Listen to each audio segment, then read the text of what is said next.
باب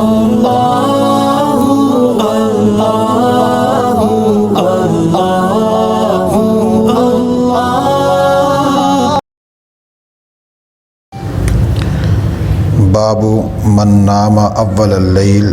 و احیا آخرہ وقال سلمان لأبی درداء نم فلما کان من آخر اللیل قال قم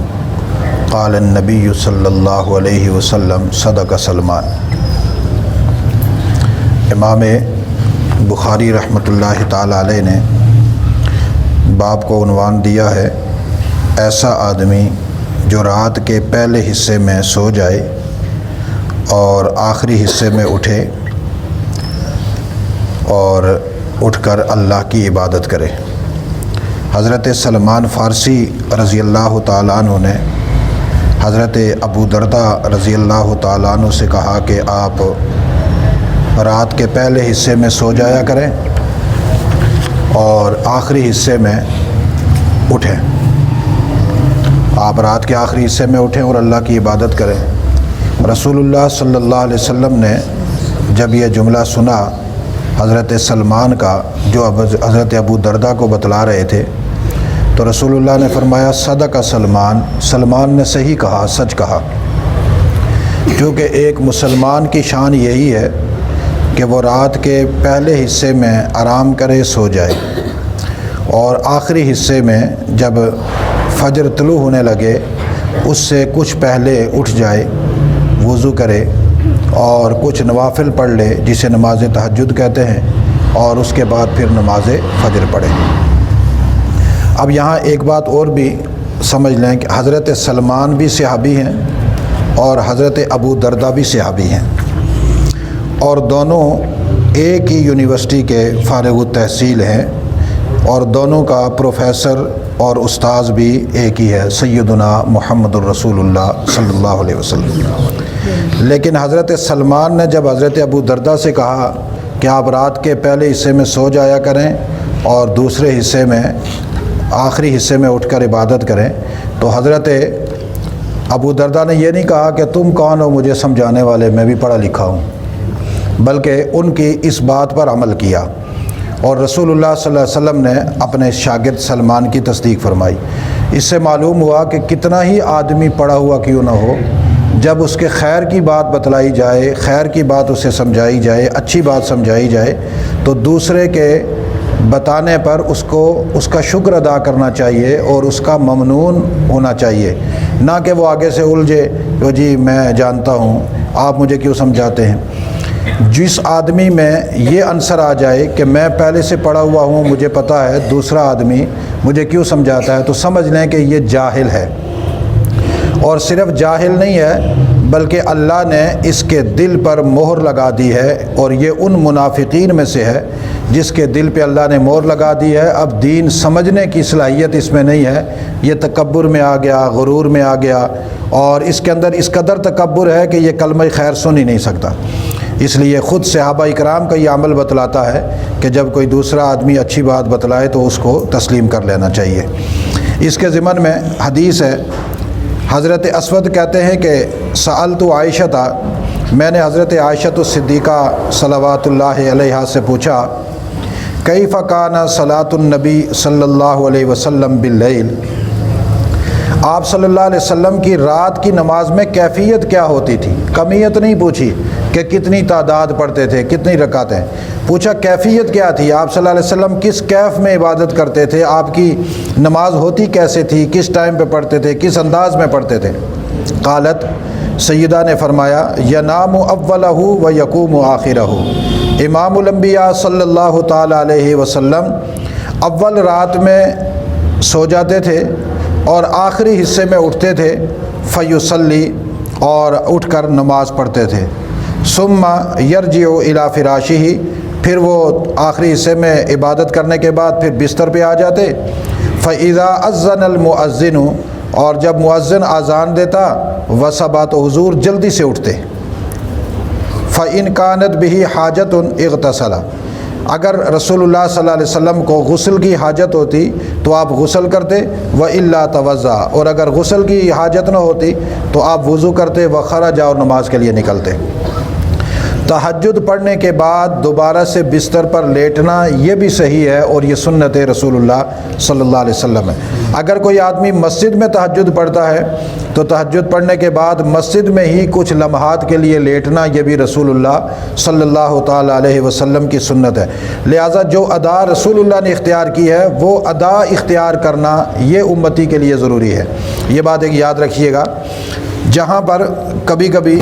کوئی مسئلہ یہ بتایا جاتا ہے کہ اگر کسی آدمی کا کوئی عمل ایسا رہ گیا جو رسول اللہ صلی اللہ علیہ وسلم کی سنت پر تھا تو اسے کہا جاتا ہے خیر ہے، کوئی حرج نہیں، تو اس کا مطلب یہ ہے کہ یہ ایک لمحے کے لیے غلطی سے تجھ سے یہ عمل رہا، آئندہ نہیں اس کو چھوڑنا، لیکن اس وقت اس کی قضا کی ضرورت نہیں۔ اس کا یہ مطلب نہیں ہے کہ عادتاً وہ آدمی رسول اللہ صلی اللہ علیہ وسلم کے طریقے کو چھوڑ دے۔ امتی ہونے کی حیثیت سے ہر امتی پر یہ فرض اور لازم ہے کہ رسول اللہ کی ادا کو زندہ کرے۔ اگر رسول اللہ صلی اللہ علیہ وسلم کی ادا کو زندہ نہیں کرے گا تو اس کا انداز اور یہودیوں کا انداز ایک جیسا ہو جائے گا، اس کا انداز اور نصارہ کا انداز ایک جیسا ہو جائے گا، اس کا انداز اور دیگر باطل مذاہب والوں کا انداز ایک جیسا ہو جائے گا۔ اس کی زندگی کے اعمال میں، حرکات میں، سکنات میں، افعال میں، رہن سہن میں، معاشرتی زندگی میں رسول اللہ نظر نہیں آئیں گے۔ یہ ان کی طرح ہو جائے گا جو رسول اللہ صلی اللہ علیہ وسلم کی امت میں نہیں ہے، تو پھر یہ مابہل امتیاز ختم ہو جائے گا۔ اور خطرہ یہ ہے کہ یہ آدمی جب دنیا میں مابہل امتیاز ختم کر رہا ہے تو کل میدان محشر میں پھر انہی کے ساتھ ہوگا جن کے طریقے پہ یہ چلتا ہے۔ اس لیے رسول اللہ صلی اللہ علیہ وسلم کا جو عمل ہے، جو طریقہ ہے، جو سنت ہے، جو آپ کا انداز ہے، اس انداز کو اختیار کر کے مابہل امتیاز اختیار کرنا چاہیے کہ پوری کائنات کے لوگوں میں سے رسول اللہ کی امت ممتاز نظر آنی چاہیے، اور وہ ممتاز تبھی نظر آئے گی جب رسول اللہ صلی اللہ علیہ وسلم کے طریقے کو اپنائے گی۔ یہ بات یاد رکھیے گا۔ اس لیے تہجد پڑھنے کے بعد تھوڑی دیر کے لیے آدمی بستر پہ لیٹ جائے، گھر پہ ہو، مسجد میں ہو تو وہاں تھوڑی دیر کے لیے لیٹ جائے، پھر جب مؤذن اذان دے اس وقت جلدی سے اٹھے اور پھر وضو کرے، اور وضو کر کے پھر نماز کے لیے نکل جائے۔ آگے والے باب ہے باب قیام النبی صلی اللہ علیہ وسلم باللیل فی رمضان وغیرہ۔ رسول کریم صلی اللہ علیہ وسلم کا رمضان میں کی راتوں میں قیام کرنا اور غیر رمضان میں۔ اب یہاں دیکھیے اس باب میں رسول اللہ صلی اللہ علیہ وسلم کی اس عبادت کا ذکر ہوگا جو آپ رمضان میں بھی اسی طرح کرتے تھے اور رمضان کے بعد بھی اسی طرح کرتے تھے، تاکہ لوگوں پر یہ بات واضح ہو جائے کہ رسول اللہ صلی اللہ علیہ وسلم کا ایک عمل ایسا ہے کہ جو ماہ رمضان میں بھی اسی تعداد میں تھا اور ماہ رمضان سے ہٹ کر بھی اسی تعداد میں تھا۔ اس کے ضمن میں حدیث ہے، حضرت ابو سلمہ بن عبد الرحمن خبر دیتے ہیں کہ انہوں نے سیدہ عائشہ صدیقہ رضی اللہ تعالی عنہا سے پوچھا کیف کان صلاۃ رسول اللہ صلی اللہ علیہ وسلم فی رمضان، رسول اللہ صلی اللہ علیہ وسلم رمضان میں جب اپنے گھر میں ہوتے تو آپ کی نماز کی کیا کیفیت ہوتی؟ فقالت، سیدہ نے فرمایا ما کان رسول اللہ صلی اللہ علیہ وسلم یزید فی رمضان ولا فی غیرہ، امام الانبیاء صلی اللہ علیہ وسلم رمضان ہوتا یا غیر رمضان ہوتا آپ کی نماز 11 رکعت سے زیادہ نہ ہوتی، علی 11 رکعتن، 11 رکعتوں سے زیادہ نہ ہوتی، اور آپ صلی اللہ علیہ وسلم یصلی اربعن، 4 رکعتیں پڑھتے۔ 4 رکعتوں سے مطلب یہ ہے کہ آپ 2 کر کے 2 سلاموں کے ساتھ 4 رکعت کر کے پڑھتے۔ فلا تسأل عن حسنہن و طولہن، اے سوال کرنے والے تو رسول اللہ صلی اللہ علیہ وسلم کی نماز کی خوبصورتی کے بارے میں نہ پوچھ اور اس کی طوالت کے بارے میں بھی نہ پوچھ کہ رسول اللہ صلی اللہ علیہ وسلم کی نماز کتنی حسین ہوتی اور کتنی لمبی ہوتی۔ ظاہر ہے امام الانبیاء صلی اللہ علیہ وسلم کی نماز کیوں نہ حسین ہو، حسینوں کا سردار جو پڑھ رہا ہے۔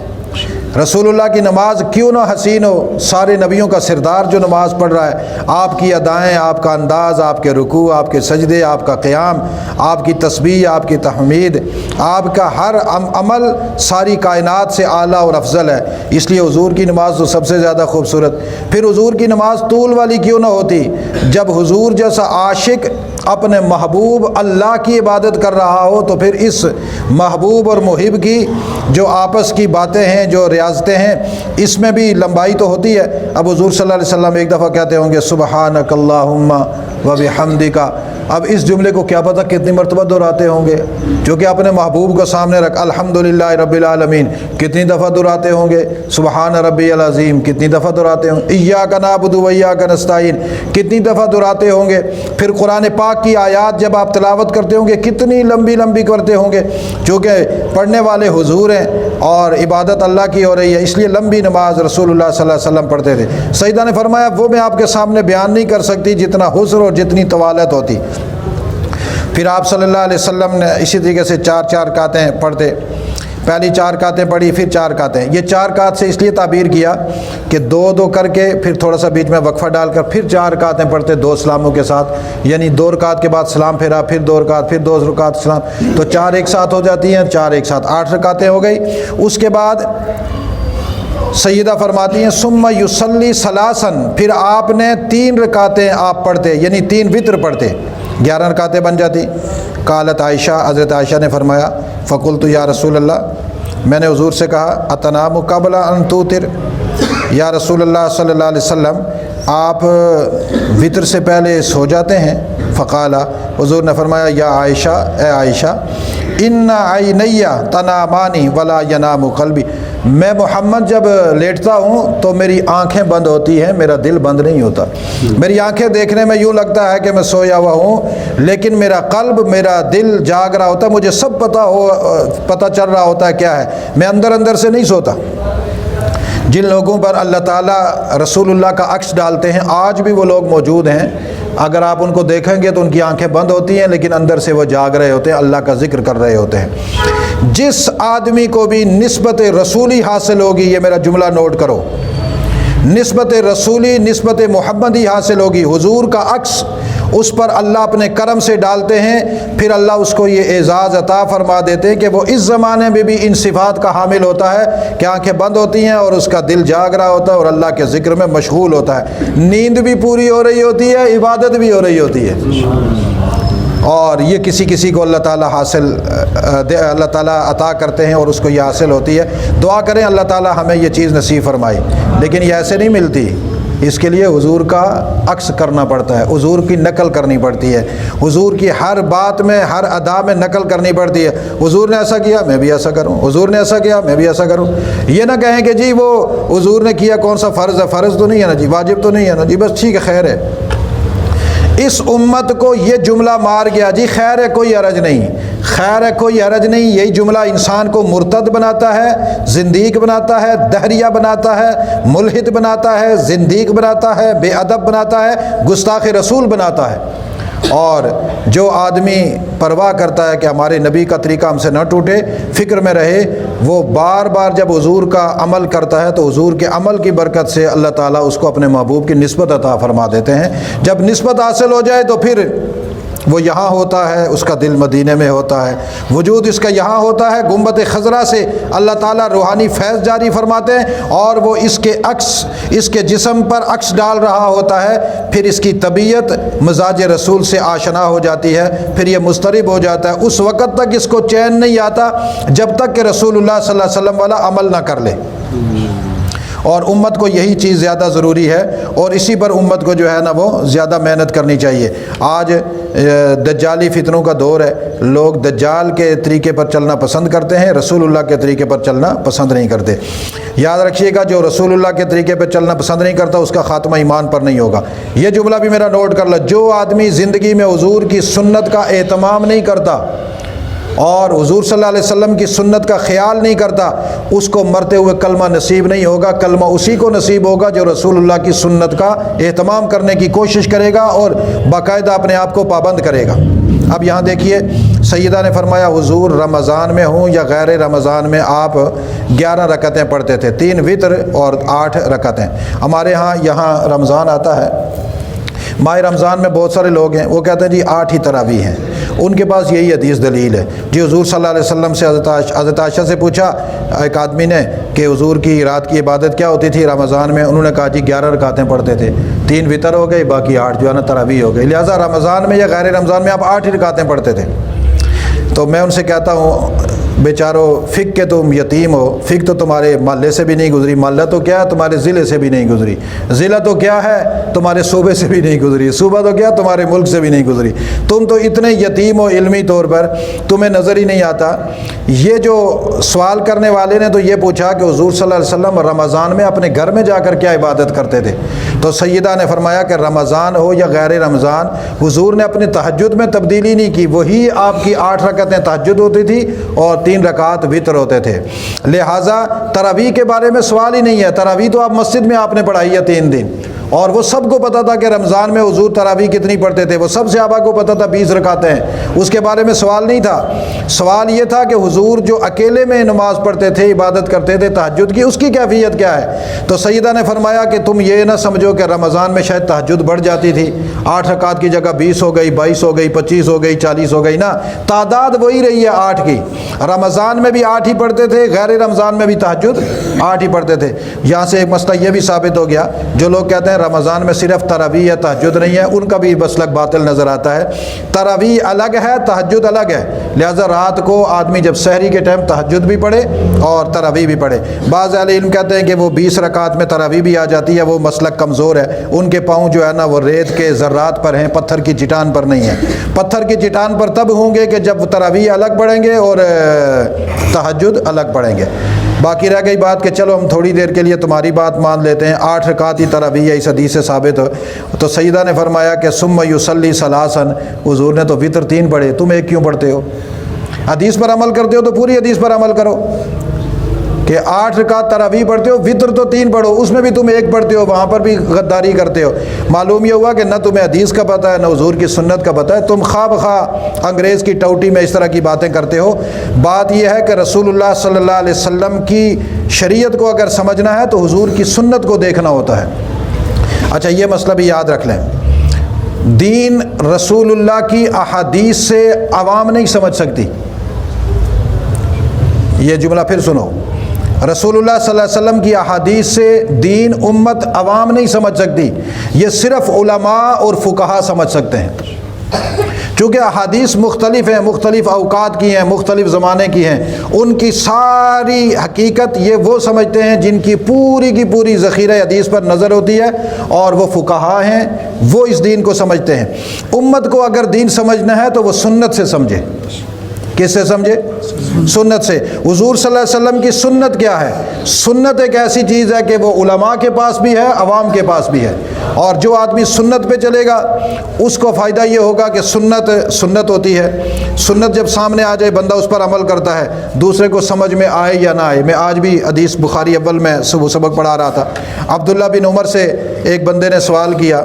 کہ 4 چیزیں میں آپ کو دیکھتا ہوں کہ آپ وہ کرتے ہیں اور باقی آپ کے ساتھی نہیں کرتے۔ انہوں نے کہا باقی کوئی کرتا ہے یا نہیں کرتا مجھے نہیں پتا، میں نے رسول اللہ کو دیکھا ہے حضور نے ایسے کیا تھا، بس بات ختم ہو گئی۔ میں نے عبداللہ بن عمر کہتے ہیں میں نے حضور کو دیکھا کہ حضور نے ایسا کیا، لہٰذا حضور صلی اللہ علیہ وسلم نے کیا میں اس لیے کرتا ہوں۔ یہ ہے رسول اللہ صلی اللہ علیہ وسلم کا طریقہ۔ صحابی نے دیکھا، اس نے کہا لوگوں کو سمجھ میں آئے نہ آئے، محققین کو سمجھ آئے یا نہ آئے، علمی لوگوں کو سمجھ میں آئے یا نہ آئے، فلسفی کو سمجھ میں آئے یا نہ آئے، میں رسول اللہ کا غلام ہوں، میں نے تو کرنی ہے، میں تو کروں گا۔ اسی طریقے سے جو رسول اللہ کی سنت ہے امتی کو چاہیے کہ وہ اس پر عمل کرے، کسی اور کو سمجھ میں آتی ہے یا نہیں، کسی مرزائی کو نہیں آتی نہ آئے، کسی رافضی کو نہیں سمجھ میں آتی نہ آئے، کسی دہریہ کو نہیں سمجھ میں آتی نہ آئے، کسی اور جدید الحادی اور زندگی کے مارے ہوئے بخار سے آنے والے کو سمجھ میں آتی ہے تو آئے، نہیں آتی تو نہ آئے، ہماری اس سے بحث نہیں ہے۔ ہماری بحث یہ ہے کہ رسول اللہ کی سنت امت سمجھے یا نہ سمجھے، طریقہ حضور کا اس کو کر گزرو بس۔ مثلا باتھ روم میں جاتے ہیں تو کون سے پہلا پاؤں اندر داخل کرتے ہیں؟ حالانکہ حضور صلی اللہ علیہ وسلم کی عادت مبارکہ یہ تھی کہ ہر کام دائیں طرف سے کرتے تھے، دایاں سائڈ پہلے استعمال کرتے تھے۔ بیت الخلاء میں آپ نے بایاں پاؤں داخل کیا، اب کسی کو سمجھ میں آئے یا نہ آئے، بیت الخلاء میں پاؤں پہلے بایاں داخل کیا جائے گا پھر دایاں کیا جائے گا۔ کوئی پوچھے بھائی دایاں داخل کرنے سے کیا ہوتا ہے، بایاں کر رہے ہو، دایاں داخل کرنے سے کیا ہو جائے گا؟ آپ کہیں گے ہو جائے گا، ہو جائے گا، کیونکہ ہمارے نبی نے بایاں رکھا، ہم بایاں ہی رکھیں گے۔ تم دایاں رکھو بایاں رکھو تمہاری مرضی، تم چونکہ بچے ہو، بچے گائے کے بچے، تمہیں کیا پتا ہے کہ آداب زندگی کیا ہیں؟ ہم نے اپنے نبی کو دیکھا، ہمارے نبی صلی اللہ علیہ وسلم کا یہ ادب ہے، یہ طریقہ ہے۔ ہم حضور کے امتی ہیں، حضور کے چاہنے والے ہیں، حضور کے عاشق ہیں، جیسے حضور نے کیا ویسے کر کے دکھائیں گے۔ کسی کو سمجھ میں آئے یا نہ آئے، ہمیں بات سمجھ میں آ گئی، طریقہ رسول اللہ کا ہے، بس بات ختم ہو گئی۔ اس لیے اس حدیث کا بھی یہی مطلب ہے کہ حضور صلی اللہ علیہ وسلم کے طریقے پر عمل کیا جائے۔ اسی لیے یہ نام نہاد جو اہل حدیث ہیں، ہم ان کو کہتے ہیں، تم اپنے آپ کو اہل حدیث نہ کہلاؤ، اہل حدیث تم تو ہو ہی نہیں، حدیث تو سمجھ میں نہیں آتی، سنت پہ آ جاؤ، اہل سنت بن جاؤ۔ رب محمد کی قسم سنت پہ چلو گے ساری حدیثیں سمجھ میں آ جائیں گی، ہر حدیث پر عمل ہو جائے گا، سنت ہر حدیث پر بندے کو عمل کروا دیتی ہے۔ اللہ تعالی ہمیں عمل کی توفیق نصیب فرمائے۔ لقد يسرنا